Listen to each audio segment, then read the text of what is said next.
So a lot of times in life, people have to pay off debt. There's nothing wrong with this. It could be a mortgage, student loans, a car payment. I guarantee you, if you're watching this, you know someone out there that owes somebody money. But there is a small percentage of people out there that like to pay and can't afford to pay for things in full. This could mean going to a car dealership and buying a new car for $10,000 or $20,000. Maybe they had some sort of side hustle that blew up, or they had some sort of business they can afford to buy a $300,000 house in cash. Or maybe they've just been working since they were young and they've had enough money to pay for their college tuition upfront in full. But the question is, should you, and what does the opportunity cost come out to? And that's exactly what we're going to talk about in this video. We're going to talk about opportunity cost, what it is, and why you should apply it to your life. And as always, please like and subscribe. Those two things really help out the channel in a massive way, and it takes me a long time to make these videos and come up with these ideas. So I would really appreciate it if you would hit that thumbs up button. So the opportunity cost on something might not actually only save you money over time, but it has the possibility to make you money over time. And I feel like people don't take this into consideration a lot of times when they can afford to pay for things up front. If they have the money for a new car, they just buy it. They don't think, well, maybe if I just put a down payment on it, made the payments every month, if I took that money and put it elsewhere, I could make money. To define the opportunity cost in the most basic terms, it's basically what the potential benefits someone could receive if they did this option instead of this option, or this option instead of this option. Now that may not have come out in the best way possible, but we're gonna explain it, give some examples to really simplify it here. So let's say you wanna buy a new car. Yours died, the point is you lost, you wanna buy a new car.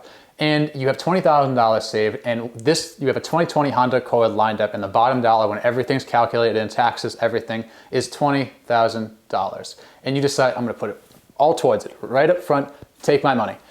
Well, then you think about it, you're like, well, I can get a loan, put $5,000 down, an interest rate of 4%, and I can put my money into an S&P 500 fund and receive an 8% return, essentially, because historically, that's what the S&P has averaged over the last 100 years. Let's say those are basically your two options here. You can either put all your money into your car and have that depreciate, or you can put some of that money into an S&P 500 and see that grow. And let's break down these two options. So let's take option A as buying that $20,000 Honda Accord in full. And you guys know my opinions on new cars. I would probably never buy a new car, probably never gonna buy a new car. Honestly, my next car is probably gonna be a Tesla. I feel like that is just gonna take over the world, basically. Besides the point, we'll probably talk about it in a different video, in the California bans on new cars that are coming in 2035 for gas-powered vehicles. But that's not for this video. So basically, that car is gonna depreciate the second you drive it off the lot. The first year, that car is going to depreciate over 20%. And after that first year, it's probably going to be worth around $16,000. And every year after that, for the next 4 years, you're going to see that car depreciate, depending on how you treat it, between 15 and 25%. But for the sake of this video, we're just going to lowball and we're going to go with the 15% here. After 2 years after that car depreciates another 15%, that car is going to be worth $13,600. After 3 years, that car is going to be worth $11,560. After 4 years, that car is going to be worth under $10,000. So that's already a negative 50% return. It's going to be worth $9,826. And after that 5th year, when that car depreciates another 15%, that car is going to be worth $8,353 for a grand total of a negative 58% return. You can do that math. I did it myself. So let's say this person instead chooses option B. They decide to put $5,000 down in the car, they put the $15,000 into an S&P 500 fund, they receive that 8% return annually that the S&P has averaged over the last 100 years historically, and they make that $276 payment with that 4% interest, and that person makes a grand total payment of $21,575 on that car when it's all said and done. Then, once that person pays off that car, they go and look at that $15,000 they put in that S&P 500 fund. Well, that person will see that that money, that $15,000 has grown to over $22,000 in that 5-year period. And you don't just have to do this with interest rates, debt, or money in general. You can do this in a lot of areas in your life. Say you decide you want to go out with your friends, but you're on a really strict budget and you can't really afford it, but you see you go out with your coworkers every single day of the week for lunch. Well, by cutting back on 5 days, maybe to 2 days or 1 day, you will have the opportunity or the opportunity cost to go out with your friends on the weekends or a night after work, whatever it may be. Or maybe along similar lines, look at it from a health perspective. You are putting on weight, you really just don't feel like great about yourself, you feel sluggish, and you don't understand why. But then you realize you go out with your coworkers to lunch every single day of the week, and you go to Shake Shack and you always get a burger and a fries, some sort of shake, and you realize that's probably not the healthiest thing in the world. So you decide, instead of going to Shake Shack 5 days a week, you decide to only go out 2 days a week, or maybe you go out for 5 days a week and you just go to something with a more healthy alternative, and that provides the opportunity to be healthier. I will admit, usually when I think of opportunity costs, I think of it more, if I put this money somewhere else, will it make me more money, as opposed to if I just put it all into this. And the good thing I like about it is, say, again, we'll take the car example with $20,000.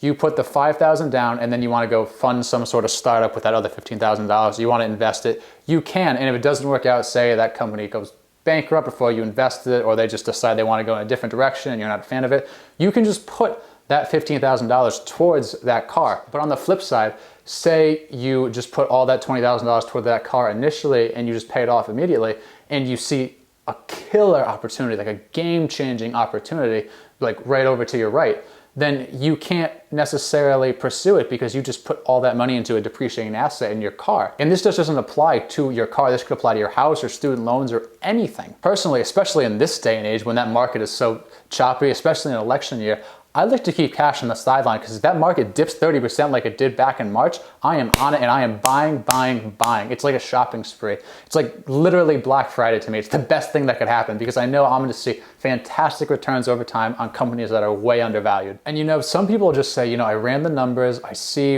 if I put my money here, it would just help me out a lot more, I would make more money, but I really just don't want to be worried about the debt, I don't want to be worried about the payment, I just don't want to be bothered with it. And that's completely fine. A lot of people are like that. Me personally, I'm just more of a numbers person.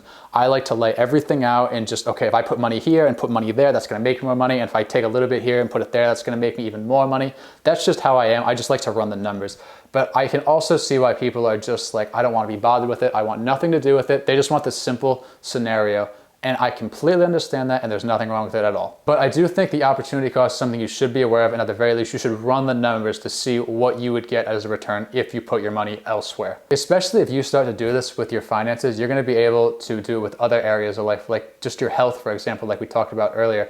And it's gonna benefit you in a lot of ways over the long run. And in saying that, guys, that's actually gonna be it for this video. I know it really wasn't that long, but I really think opportunity cost is an important topic, and obviously it's not something that's covered in school. And I'm sure anyone watching this video might not even know what opportunity cost meant at the beginning of it. So in saying that, that's it. Like and subscribe. Let me know if you know, or if you knew what opportunity cost was before watching this video, and I'll see you guys in the next video.